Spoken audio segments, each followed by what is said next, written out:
صفائی ستھرائی کے لیے رابعہ اور راشدہ کو بلایا ان کے گھروں سے۔ جب یہ چچا بہنیں آ گئیں تو قاری قاسم کے ایک دوست نے بتایا ان بچیوں کو کہ ان کے والدین جا رہے ہیں شہر سے باہر۔ یہ دوست بھیجا تھا قاری قاسم نے۔ اس دوست نے ان بچیوں کو بتایا کہ ان کے والدین بلا رہے ہیں انہیں اسی وقت۔ اس طرح قاری قاسم کا دوست چالاکی سے دونوں بچیوں کو لے گیا 2.5 کلومیٹر لوہایانہ والا کے علاقے میں، اور یہاں آ کر قاسم بھی منصوبے کے تحت شامل ہو گیا اپنے دوست کے ساتھ۔ دونوں لے گئے بچیوں کو ایک گھر میں، اور جہاں یہ انسان سے بن گئے درندے۔ ایک طرف تو قاری قاسم اپنے دوست کے ساتھ مل کر شیطانی کھیل کھیل رہا تھا، دوسری طرف جب بہت دیر تک رابعہ اور راشدہ گھر واپس نہ آئی تو ان کے گھر والوں نے جا کر دیکھا مسجد میں، لیکن مسجد پر تو پڑا ہوا تھا تالا۔ رابعہ اور راشدہ کی گمشدگی نے گھر والوں کو کر دیا پریشان۔ گھر اور محلے والوں نے ادھر ادھر ڈھونڈنے کے بعد رابطہ کیا پولیس سے، اور تھانہ عروب کی پولیس آ گئی حرکت میں۔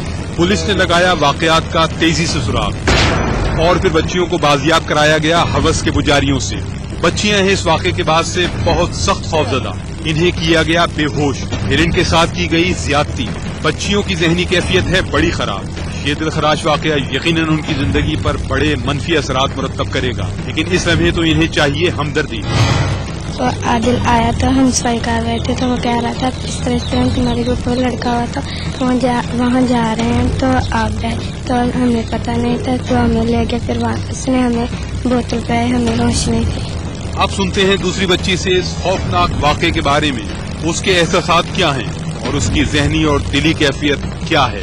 عادل آیا ہمارے اسکول میں، ہم ڈیوٹی کر رہے تھے، تو کہنے لگا بھائی آپ کی خالہ کو نا لڑکا ہوا ہے، تو سب ادھر جا رہے ہیں، ٹیوٹا کروایا ہوا ہے، پھر مولوی ہمیں پکڑ لے گیا تھا۔ پولیس کرا چکی ہے بچیوں کا میڈیکل، اور میڈیکل رپورٹ سے ثابت ہو رہا ہے کہ ان مظلوم بچیوں کے ساتھ کی گئی ہے زیادتی۔ تو اس نے جا کے بچیوں کو بولا بھائی تمہارے گھر کے نا کیری ڈبہ کرا دو نا، سب جا رہے ہیں، تمہاری امی نے ہمارے کو بھیجا ہے بھائی تمہاری بچیوں کو لے آؤ وہاں اسکول سے، چلو بچیاں ان کے ساتھ آگے کرنا چاہیے۔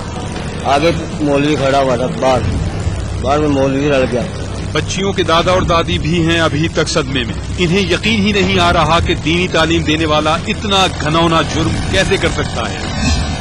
یہ بوڑھے دادا دادی چاہتے ہیں انصاف، اور یہ چاہتے ہیں مجرموں کے لیے سخت سے سخت سزا۔ اسکول میں جا کے تیری اماں تیرے بہن بھائی سب جاننے لگ رہے ہیں کہ وہ گڈی کرائی تو جاؤ چلنا ہے اتنے مولوی سے لے گئے۔ رحمان کے بندوں کی خدمت کرتے کرتے شیطان کا غلام بن جانے والے قاری قاسم کو کر لیا گیا ہے گرفتار، جبکہ اس شیطانی کھیل میں اس کا ساتھ دینے والا دوست ہو گیا ہے فرار۔ جب ہم موقع پر گئے تو وہاں سے پتہ چلا کہ قاری محمد قاسم ہے، اسلام پورے وہ امام مسجد ہے، صبح اور شام کو ان بچیوں کو پڑھاتا بھی ہے، تو وہ لے گیا۔ جب ان کا پیچھا کیا تو 14 کا یہ ہوا ہے، تو 16 کو ہم نے ان کو عزیز طرح چوک میں پکڑا تھا۔ مسجد میں لوگوں کو نماز کی ایک صف میں کھڑا کر کے نماز پڑھانے والا کرے گا ایسا گھناؤنا کام، یہ جاننے کے بعد ہر کوئی لگا رہا ہے کانوں کو ہاتھ۔ معصوم بچیوں کے ساتھ ایسی درندگی، محلے کے در و دیوار اور پیڑوں پر بھی چھائی ہوئی ہے اس واقعے کے بعد اداسی، لیکن کوئی شرمندہ اور افسردہ نہیں تو وہ یہ ظالم اور یہ درندہ ہے۔ قاری قاسم شرمندہ نہیں، یہ چالاک اور مکار بھیڑیا کوشش کر رہا ہے خود کو بے گناہ ثابت کرنے کی۔ ان کا جناب گاڑا اوٹیاں تھا، تو آپ کے یہ محلے میں تھی تو آپ اس کو پکڑ لیں گے، وہ اصل میں اس لیے واپس نہیں لے گئے کہ مجھ پر کیس بن جائے گا، مجھ پر اعتراض بن جائے گا، آپ اس کو لے کر کہاں گئے ہوئے تھے، تو میں نے کوئی ساتھی بھیجے ہوئے ان کو اطلاع دے دیا۔ آپ نے ان کو چھوڑ دینا تھا، ضروری تھا، آپ کے پاس کیوں آئی تھی؟ وہ لڑکے لے کر آئے ہیں عادل۔ آئے روز آتی رہتی ہیں ایسی خبریں، لوگ ہوتے جا رہے ہیں عادی اس طرح کی جنسی درندگی کی خبروں سے، لیکن لوگ اب بھی علم دینے والوں پر کرتے ہیں اعتبار، یہ علم دنیاوی ہو یا دینی۔